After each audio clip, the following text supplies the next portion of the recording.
올 상반기 증시가 굉장히 어려웠는데요. 그럼에도 불구하고 제28회 한경 스타워즈 상반기 대회에서 우승을 차지한 김대현 하나증권 명동금융센터 부장을 만나보겠습니다. 부장님 오랜만에 뵙습니다. 네, 잘 안녕하세요. 지내셨죠? 네, 잘 지냈습니다. 네. 부장님을 모르는 시청자들을 위해 간단한 음, 자기소개 먼저 부탁드립니다. 저는 증권업에만 근무를 했었고요. 예전에 그 2007년에 저희 하나증권에 일단 12월에 공채로 들어왔었고, 처음에는 수원지점에서 근무를 좀 오래 했어요. 오래 했다가 2017년 정도부터 명동으로 와가지고, 이제 주요 고객 관리, 주요 이제 고객들 자산 운용하고 투자하는 일만 좀 계속 해왔습니다. 어, 그 한경 스타워즈에 제가 이번에 우승을 했지만 두 번째 대회 참가고요. 네네. 첫 번째 대회 때는 팀으로 출연을 했고 그때는 수익률이 20 몇 프로 정도 났었던 것 같아요. 그래서 3등을 했었고 이번에는 좀 시장 여건이 좀 그렇게 좋진 않아가지고 또 수익 많이 내진 않았지만 그래도 좀 플러스로 잘 마무리를 좀 할 수 있었던 것 같아요. 하락장으로 인해서 올해 스타워즈 상반기 대회에서 많은 참가자들이 고전을 면치 못했었는데요. 그럼에도 불구하고 우승한 비결을 꼽는다면 무엇이 있을까요? 이게 보통 그 기간이 정해져 있다라고 하면은 뭐 빨리 갈 수 있는 종목을 대부분 찾거나 뭐 급등주들을 찾아서 매매를 할 수도 있는데 저는 그 전부터 이 스터디가 돼 있는 회사들 그리고 탐방을 갔다 와서 확인하는 회사들 그러니까 이미 알고 있는 회사들 위주로 좀 투자를 많이 했었어요. 그래서 이제 그 급등주를 쫓아가거나 이렇게 하지는 않았고 제가 아는 회사들 중에 이거는 이 자리는 정말 좀 싼 구간이다. 이 정도면 내가 사도 이기는 싸움이다라는 생각되는 자리에서만 샀었거든요. 그래서 그런 식으로 좀 그 어떻게 보면 제 원칙하고 소신을 좀 지켜가면서 투자했던 게 좀 그 수익을 낼 수 있었던 그 상황이 아니었나라는 생각이 좀 들고 있습니다. 그래서 결국에 이 투자라는 게 그 내가 산 거보다 누군가한테 비싸게 팔 수 있어야 하는 싸움이잖아요. 그래서 아는 종목 위주로 최대한 싸게 살려고 했고 그리고 매수 이후에 좀 단기적으로 모멘텀이 나오거나 뭐 실적이 나오거나 여러 가지 그렇게 타이밍이 초반에 좋게 맞아 떨어졌을 때는 수익률이 좀 많이 올라왔었던 것 같아요. 그리고 일단 시장 그 여건이 그렇게 좋지 않았기 때문에 현금을 항상 보유를 많이 했거든요. 그리고 한 종목에 또 이렇게 그 편입 비율을 크게 늘리지도 않았어요. 그래서 보유현금을 가지고 하락 시에 좀 분할 매수하고 약간 리스크 관리도 그런 식으로 좀 하면서 다행히 좀 수익을 내면서 마무리할 수 있었지 않았나 그렇게 생각하고 있습니다.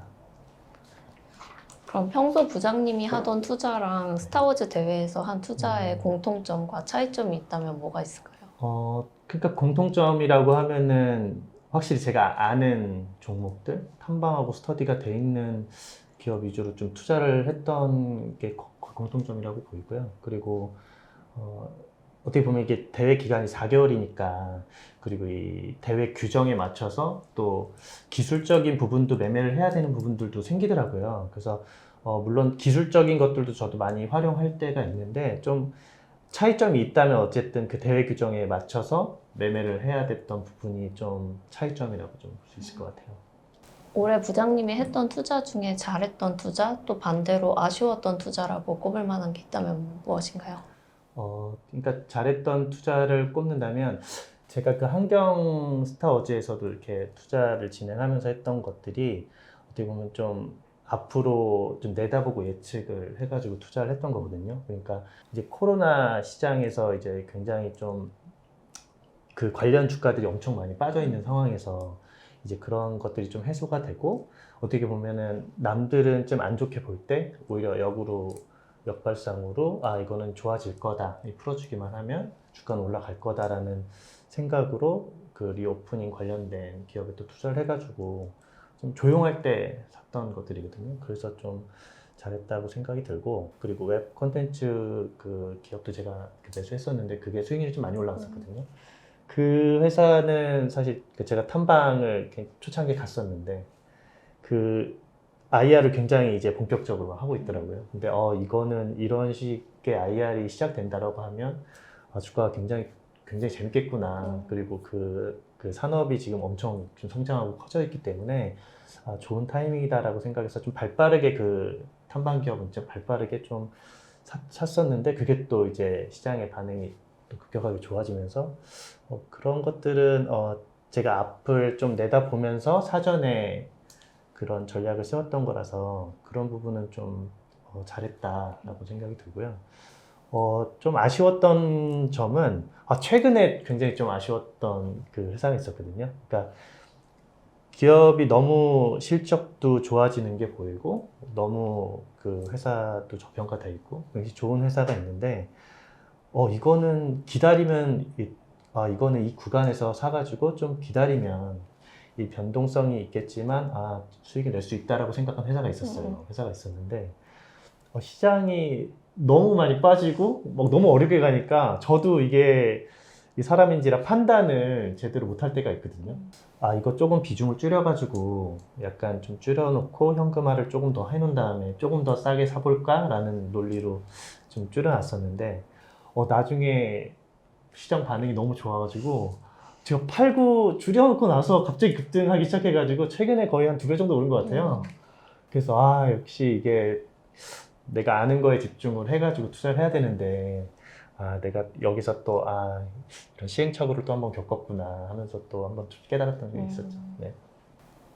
하반기 증시 전망도 낙관적이지만은 않은데요. 네. 부장님은 남은 하반기 증시 어떻게 보고 계시고 또 유망 섹터를 한번 전망해 본다면 뭐가 있을까요? 근데 저도 이 시장 예측은 굉장히 어렵다라고 봐요. 그래서 시장을 뭐 어떻게 될 거다라고 예상하고 그거에 맞춰서 투자하지는 않거든요.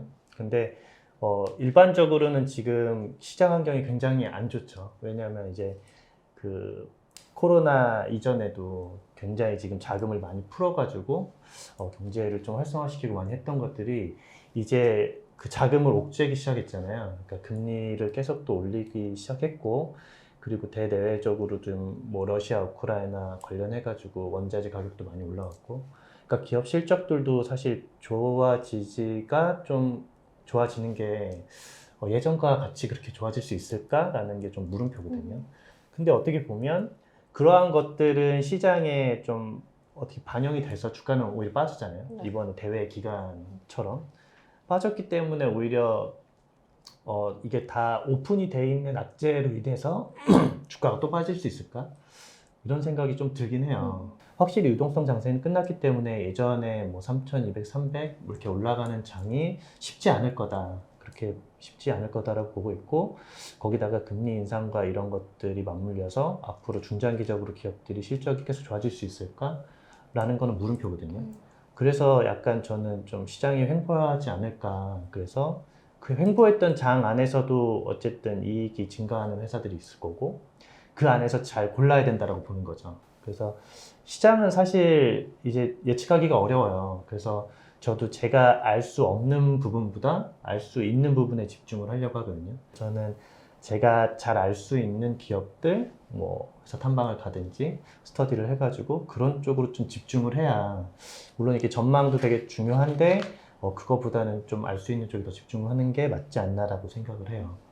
그래서 그 유망 업종 같은 경우는 제가 그 투자했던 쪽이랑 비슷해요. 아직도 저는 그 최근에 이제 기업 실적들이 발표를 많이 하고 있는데 리오프닝으로 인해 가지고 이익들이 갑자기 크게 증가하는 회사들이 또 많이 있었거든요.